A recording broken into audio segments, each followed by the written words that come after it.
Good morning. JPSC के लिए prelims के लिए स्ट्रैटेजी की हम लोग बात करने आए हैं, जबकि ये कयास लगाए जा रहे हैं कि हमारा एग्ज़ाम अगस्त में होगा, सितंबर में होगा, अक्टूबर में होगा। और टेस्ट सीरीज़ लोग दे रहे हैं, प्रीलिम्स की तैयारी कर रहे हैं, मेंस की तैयारी कैसे करें, मेंस की तैयारी अभी करें या ना करें, ऐसे बहुत सारे सवाल बच्चे पूछते रहते हैं।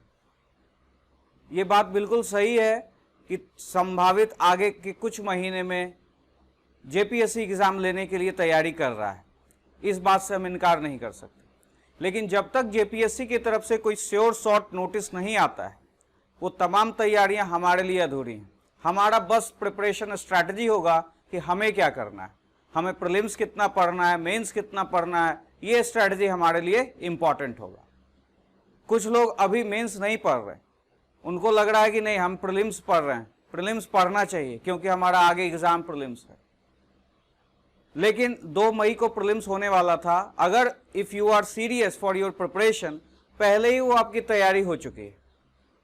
अभी आपको अपनी तैयारी को और नर्चर करना है और आगे बढ़ाना है, और उसको ऐसा नहीं है कि कंप्लीटली मेंस छोड़ देते हैं।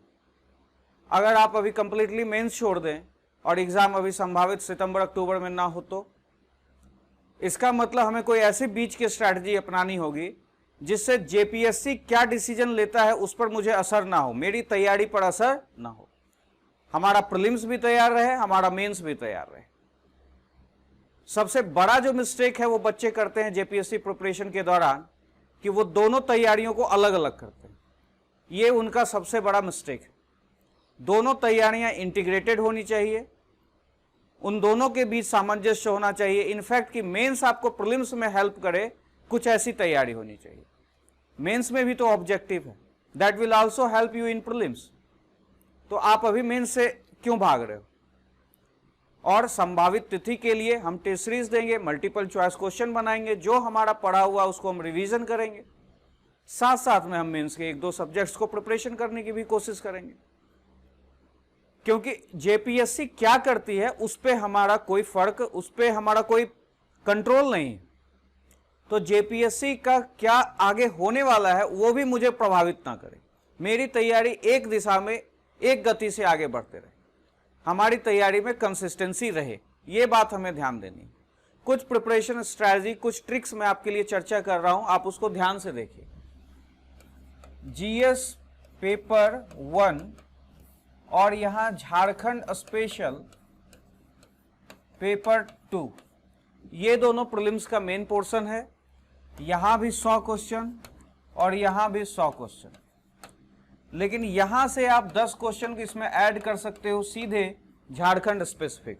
इसका मतलब यहां 110 क्वेश्चन, लेकिन मैं +5 क्वेश्चन और यहां से ले जाने के लिए बोलूंगा, क्योंकि कुछ झारखंड के करंट अफेयर या कुछ झारखंड का इकोनॉमिक्स यहां होता है जो हिडन होता है। आप ये मान के चलिए कि टोटल 115 क्वेश्चन आपका झारखंड स्पेशल है। इसका मतलब यह बात तो क्लियर है कि हमें अपने ज्यादा से ज्यादा फोकस किस पे करना है, इस झारखंड स्पेशल पे ज्यादा फोकस करना है। और इसके लिए आपने जो भी पढ़ा है, जो आपने बुक्स ऑलरेडी पढ़ लिए और जो कोचिंग आपने कर लिया, जो नोट्स आपके तैयार हो गए, please keep revising those things again and again. Revise again and again the limited things. जो आपने पढ़ा हुआ है इसमें कुछ ज्यादा एक्स्ट्रा करने की जरूरत नहीं है, कोई नया एक्स्ट्रा बुक खरीदने की जरूरत नहीं। जिस पे भी आपको विश्वास है, जिस कोचिंग में आपने किया, जो आपका नोट्स बना हुआ है, please keep revising those things again and again. क्योंकि अब नया पढ़ना या नई बुक्स को करना वो ज्यादा मायने नहीं रखता है। और यहां पर आप मल्टीपल चॉइस क्वेश्चन को अपने प्रिपरेशन का आधार बना सकते हैं कि डेली आप ये मान के चलो कि आपको 100+ एमसीक्यूज यहां प्रैक्टिस करने, डेली 100+ एमसीक्यूज। ये आपके लिए झारखंड स्पेशल के लिए बेस्ट उपाय है अभी के क्षेत्र में, अभी के समय के अनुसार। और यहां पर जीएस पेपर 1 में अगर ये +10 क्वेश्चन और ये 5 क्वेश्चन आप निकाल देते हो तो यहां पर सिर्फ आपके पास 85 क्वेश्चन बचते हैं। और इस 85 क्वेश्चन में भी 15 क्वेश्चन साइंस से हैं, 15 क्वेश्चन मिससेलेनियस के हैं, विविध के, और 15 क्वेश्चन करंट अफेयर के, 15 क्वेश्चन करंट अफेयर के। आपका फोकस फर्स्ट पेपर में इन दोनों 30 क्वेश्चन पे कंफर्म होना चाहिए। मिसलेनियस के सवाल टॉपिक दिए हुए हैं, उसका दायरा बहुत हद तक लिमिटेड है, आप उसकी प्रिपरेशन बहुत अच्छे से कर सकते हैं। बहुत सारे यूट्यूब पे वीडियो हैं, बहुत सारे टीचर का अच्छा प्रयास है मिसलेनियस का, उन्होंने बहुत अच्छा काम किया हुआ है। आप मिसलेनियस लीजिए, करंट अफेयर उनके लीजिए और उसको पूरा पढ़िए। इस 30 क्वेश्चन में आपको अपना कमांड करना है। इधर बाकी बच गया 30, अगर इसमें से माइनस कर देते हैं आपके पास बच गया 8 में से 3 गया 5, 55 क्वेश्चन। 55 क्वेश्चन के लिए आपको तमाम history, geography, polity, economics, science, ये सभी चीजें पढ़नी है। अब बतलाइए, हिस्ट्री में भी एंशिएंट है, मिडाइवल है, मॉडर्न है, 5-5 क्वेश्चन आपको यहां से करने हैं। ज्योग्राफी में भी 10 क्वेश्चन है, इसी तरह पॉलिटी में क्वेश्चन है। और इस 55 क्वेश्चन के लिए आपके लिए पूरे ये 5 सब्जेक्ट्स करने हैं। इसमें भी आप कुछ स्ट्रैटेजी अपना सकते हैं, क्योंकि आपका ज्यादा से ज्यादा प्रॉब्लम इधर सॉल्व हो गया है झारखंड स्पेशल, अगर आपने अच्छे से किया हुआ है, और आपका ये 30 क्वेश्चन आपका अच्छे से कमांड हो गया है। इसका मतलब ये और ये, इस पे तो पूरा का पूरा कमांड होना है।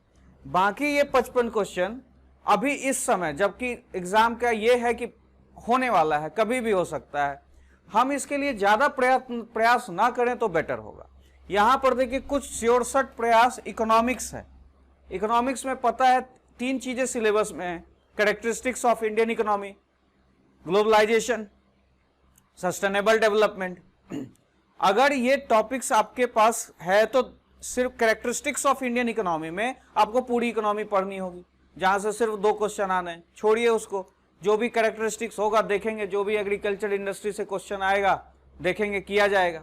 आपने अभी तक इतनी तैयारी की है तो आंख बंद करके भी मारेंगे तो इस 55 क्वेश्चन में 50% की आपकी प्रोबेबिलिटी होगी। इसलिए इसमें भी स्पेसिफिक क्वेश्चन करना है कि ग्लोबलाइजेशन सस्टेनेबल डेवलपमेंट से आना है, तो क्यों ना उसकी तैयारी करें, क्यों पूरा इकोनॉमिक्स पढ़ें। इसलिए आप यहां पर कुछ टॉपिक को सेलेक्ट कर सकते हो, जैसे यहां पर साइंस में एग्रीकल्चर एंड इंफॉर्मेशन टेक्नोलॉजी, इससे श्योर शॉट है कि 8 क्वेश्चन आने ही आने हैं। तो हम इस तरह से इकोनॉमिक्स के 8 क्वेश्चन, साइंस के 8 क्वेश्चन परमानेंट कर सकते हैं। मान लीजिए कि हिस्ट्री में है एंशिएंट, मिडाइवल, मॉडर्न, 5-5 क्वेश्चन आने हैं। आपको मॉडर्न आसान लगता है कि हम 5 क्वेश्चन बना लेंगे, तो क्यों ना सिर्फ मॉडर्न को बढ़िया से रिवाइज कर लिया जाए। मतलब इस 55 क्वेश्चन के लिए आपको ज्यादा टेंशन लेने की जरूरत इस समय नहीं। आप इसके लिए भी, इस पेपर के लिए भी 100 मल्टीपल चॉइस क्वेश्चन तो रोज बनाइए ही बनाइए, और इस तरह से स्पेसिफिकली कुछ पोर्शंस को टारगेट कीजिए। जैसे कि आप साइंस टेक, जैसे कि आप मिसलेनियस और करंट अफेयर को टारगेट कर रहे हैं, जैसे आप इकोनॉमिक्स के कुछ टॉपिक्स को टारगेट कर रहे हैं, जैसे आप साइंस के कुछ टॉपिक्स को टारगेट कर रहे हैं। इस तरह से आपका प्रीलिम्स निकल जाएगा, प्रीलिम्स रुकेगा नहीं। प्रीलिम्स में आपको टॉप करने की जरूरत नहीं है। आप बस अपना प्रयास ऐसा करो कि आप कट ऑफ मार्क्स को पार कर जाओ। ये प्रीलिम्स के लिए स्ट्रैटेजी हो गई। अब एग्जाम कब होगा पता नहीं। आप एमसीक्यूज बना रहे हो, 100 प्लस एमसीक्यूज पेपर 1 में, 100 प्लस एमसीक्यूज पेपर 2 में, और मैंने आपको ये कह दिया कि अब ज्यादा कुछ पढ़ना नहीं है। इसका मतलब जो नोट्स है हमें उसी को रिवाइज करना है। तो ये ज्यादा से ज्यादा कितना देर करोगे आप? चलो किसी कोचिंग में आपने टेस्ट सीरीज ज्वाइन किया है, हफ्ते में 1 दिन या हफ्ते में 2 दिन, वो भी 2 घंटा, 3 घंटा, 4 घंटा आपका जाना है वहां। तो ये काम प्रीलिम्स के लिए आप कितना करोगे? अगर आप अननेसेसरी प्रीलिम्स को हैवक बनाए हुए हो, अननेसेसरी करंट अफेयर के मटेरियल्स खुद पढ़ रहे हो, तो ये बेकार है। जब आपको पता है करंट अफेयर के मटेरियल जो है मिल जाएंगे, रेडीमेड मिल जाएगा, हम उस पर अगर अच्छे से 1-2 कोचिंग के करंट अफेयर को मटेरियल को पढ़ लेते हैं तो मेरा काम हो जाएगा, तो why you are unnecessarily doing efforts there? आपको वो करने की जरूरत नहीं है। आप फिर हिस्ट्री पढ़ रहे हो, कहां से भाई? तो बिपिन चंद्रा से, महेश वर्णवाल से। क्या जरूरत है अभी? आप अननेसेसरी अगर रीडिंग्स करोगे उधर तो आपका तो टाइम लगेगा ही, आपको लगेगा मेरा सिलेबस बहुत ज्यादा है। लेकिन अगर आपने कंसेप्ट क्लियर किया हुआ है, अगर आपका कुछ कुछ पढ़ा हुआ है, तो you need to practise only multiple choice question, revise again and again your limited notes and practise multiple choice question. अगर आप टेस्ट सीरीज भी ज्वाइन किए हुए हो तो हफ्ते में 1 या 2 दिन से आपको 4 घंटे 6 घंटे से ज़्यादा समय लगने वाला नहीं। इसका मतलब ये काम करने के लिए आप पूरे मेंस को बाइकआउट कर रहे हो कि नहीं मुझे मेंस नहीं पढ़ना, मेरा प्रीलिम्स हैम्पर करेगा। लेकिन आपको जेपीएससी के बारे में पता है, रोज कुछ ना कुछ खबर आता है, बच्चों में उत्साह बन जाता है कि आगे होने वाला है, लेकिन पता नहीं वो दिन कब आएगा। तो क्यों ना हम अपनी स्ट्रेटजी इंटीग्रेटेड बनाएं कि मेरा प्रीलिम्स भी तैयार रहे और जब मेंस हो, पता नहीं मेंस के बाद मुझे 2 महीना 3 महीना का भी समय मिले या ना मिले, कुछ भी हो सकता है। तो हमें मेंस पर भी ध्यान देना चाहिए। इसमें आप अपने लिटरेचर को तो जरूर कमांड कर लीजिए, इसमें आप अपने लिटरेचर पे जरूर कमांड कर लीजिए, चाहे आपका लिटरेचर जो भी हो, खोटा हो, नागपुरिया हो, इस पर आप कमांड कर लीजिए। उसके बाद 2 पेपर इकोनॉमिक्स और साइंस। देखिए जब मैं आपको बतला रहा था प्रीलिम्स के लिए तो वहां भी मैंने कहा इकोनॉमिक्स के 2 टॉपिक को आप करिए, साइंस के भी कुछ 2 टॉपिक को करके आप 8-8 16 नंबर यहां पर कंप्लीट कर सकते हैं। इसी इकोनॉमिक्स और साइंस को अगर डिटेल्ड में आप मेंस में पढ़ लेते हो तो आपको ये प्रीलिम्स में हेल्प करेगा। यहां से 15 क्वेश्चन है और यहां से 10 क्वेश्चन है, मतलब 25 क्वेश्चन। मतलब जो वहां 55 क्वेश्चन बच रहे थे polity, geography, history, science, economics से, उस 55 क्वेश्चन में भी 25 क्वेश्चन आपके आराम से हो सकते हैं अगर आपने मेंस में भी इस इकोनॉमिक्स और साइंस को किया हुआ है। आप इस बात को समझिए, वहां भी अगर आपके पास समय कम है तो वहां भी कुछ टॉपिक्स को आप सेलेक्ट कर सकते हैं, लेकिन अगर आपने मेंस में इकोनॉमिक्स और साइंस के पेपर को तैयार कर लिया तो ये आपका ब्रह्मास्त्र होगा। ये मेंस में आपको हेल्प करेगा ही करेगा, साथ में प्रीलिम्स में ये सीधा सीधा 25 क्वेश्चन आपका ये तैयार करवा देगा। इसलिए प्लीज डोंट इग्नोर मेंस। आपको इकोनॉमिक्स और साइंस और लिटरेचर ये खत्म करके चलना है। ये आप सोचिए, अभी आपके पास समय है। अगर आप अभी कहीं पढ़ भी रहे हैं, कहीं किसी से ऑनलाइन लिए हुए हैं या आपने शुरुआत कर दिया है इकोनॉमिक्स या साइंस की, तो इसको कंटिन्यू कीजिए। प्लीज इस मेंस को रोकने की जरूरत नहीं है, ये अल्टीमेटली आपको प्रीलिम्स में भी फायदा देने वाला है। इस स्ट्रेटजी के साथ आप अपने जेपीएससी को प्रिपरेशन को आगे बढ़ाइए। हम लोग मात्र 499 में अभी जेपीएससी के लिए टेस्ट सीरीज लॉन्च किए हुए, मात्र 499 में 10 टेस्ट पेपर 1 से 10 टेस्ट पेपर 2 से लिए जाएंगे। आप इसको ज्वाइन कर सकते हैं, ऑनलाइन भी अवेलेबल है, ऑफलाइन भी अवेलेबल है। आपका ये टेस्ट सीरीज के साथ साथ इधर एमसीक्यूज आप पर डे बनाएंगे, अपना तैयारी आपकी चलती जाएगी। रही बात इकोनॉमिक्स की, जो बच्चा कहीं भी रह रहा है, जमशेदपुर, देवघर, दिल्ली, कहीं भी रह रहा है, इकोनॉमिक्स में एक रैंक बूस्टर का कोर्स है हमारे पास, और इस रैंक बूस्टर कोर्स में हमने एनसीईआरटी को भी कवर किया है, हमने प्रीलिम्स को भी कवर किया है और मेंस के भी सारे टॉपिक्स को कवर किया है। इसका मतलब कंप्लीट इकोनॉमिक्स आपका यहां हो जाएगा कंसेप्ट्स के साथ। मेंस में क्या होता है कि जैसे कोई टॉपिक दिया हुआ है, फिजिकल पॉलिसी, मॉनेटरी पॉलिसी, जब सीधे बच्चों को हम लोग वो पढ़ाते हैं तो बच्चों को समझ में नहीं आती है। क्यों? क्योंकि इकोनॉमिक्स का उसका बेस बना हुआ नहीं है। इसलिए वैसे बच्चों के लिए एनसीईआरटी का भी कमांड होना जरूरी है। और ऐसा नहीं है कि एनसीईआरटी पढ़ाया है तो बहुत ज्यादा पढ़ाया है, जो आपके काम की चीजें हैं जिससे आपका कंसेप्ट क्लियर हो वो वहां पर बतलाया गया है। कंसेप्ट के बाद प्रीलिम्स पे भी फोकस किया गया है, जो आपका ग्लोबलाइजेशन है, सस्टेनेबल डेवलपमेंट है, या जो कैरेक्टरिस्टिक्स ऑफ इंडियन इकोनॉमी के लिए इंपॉर्टेंट हो सकता है उसको भी पढ़ाया गया। और फिर यूनिट 3 में मेंस के हर टॉपिक को डिस्कस किया गया है और हर टॉपिक के साथ आंसर राइटिंग प्रैक्टिस करवाया गया।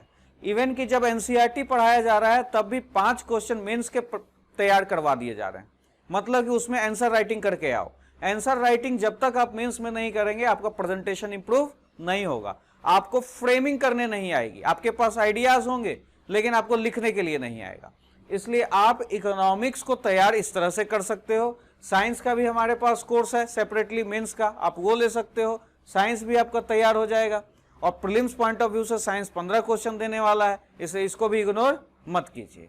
इसलिए प्रीलिम्स और मेंस दोनों की इंटीग्रेटेड तैयारी कीजिए। रही बात लिटरेचर की, खोटा और नागपुरिया ऐसे रीजनल लैंग्वेज पे आपका फोकस होना चाहिए। आप हिंदी इंग्लिश प्लीज ना लें। If you are serious for JPSC preparation please don't select Hindi और English, go for literature, regional languages, Khortha या नागपुरिया जो भी आपको पसंद है। और खोटा में हमारे यहाँ बीएन होदार सर पढ़ा रहे हैं, 35 साल प्लस एक्सपीरियंस है उनका, और ऑनलाइन में ये कोर्स बहुत सस्ता दिया जा रहा है। और इसके साथ पीडीएफ के नोट्स भी दिए जा रहे हैं। जो भी क्लास नोट्स हो रहा है, क्लास नोट्स के नोट्स को भी पीडीएफ बना के वहीं अपलोड कर दिया जा रहा है ऑनलाइन में भी। आप अगर यहाँ नहीं आ सकते हैं आप ऑनलाइन कर सकते हैं, और फीस बहुत ही कम है, आप फ़ोन पर कांटेक्ट कर सकते हैं। और ओहदार सर के रिटन नोट्स भी वहीं पर स्कैन करके अपलोड किए हुए हैं, मतलब नोट्स भी वहीं मिलेगा, वीडियो लेक्चर भी वहीं मिलेंगे। You can revise those videos lectures unlimited times, आप जितनी मर्जी उतनी बार रिवाइज करो, कोई रिस्ट्रिक्शंस नहीं है, और 1 साल तक वो सब्सक्रिप्शन आपको मिलेगा। इसका मतलब अगर आगे एग्जाम एक्सटेंड भी होता है तो वो सब्सक्रिप्शन आपके पास 1 साल तक रहेगा। फिर आगे भी अगर आपको जरूरत है कोटा की और आपका 1 साल का सब्सक्रिप्शन पूरा हो गया तो मात्र 500 रुपए में आप 6 महीने के लिए वो सब्सक्रिप्शन बढ़ा सकते हैं।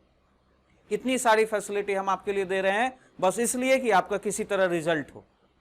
हम आपसे जुड़े रहना चाहते हैं। सस्ते में टेस्ट सीरीज, सस्ते में लैंग्वेज, सस्ते में आपका मेंस का प्रिपरेशन का कोर्स ऑनलाइन आप कर सकते हैं। घर में बैठे बैठे आंसर राइटिंग की प्रैक्टिस भेजेंगे, पीडीएफ का स्कैन करके आप भेजेंगे, वो भी यहां से चेक करके भेज दिया जाएगा। इसलिए प्रीलिम्स और मेंस की इंटीग्रेटेड तैयारी कीजिए। उम्मीद करता हूं कि आप मेरे बातों को समझे होंगे और अपनी जेपीएससी की प्रिपरेशन की स्ट्रेटजी में जो गलतियां आपने की हैं उसको सुधारिए और प्रीलिम्स और मेंस दोनों साथ साथ कीजिए। Thank you very much.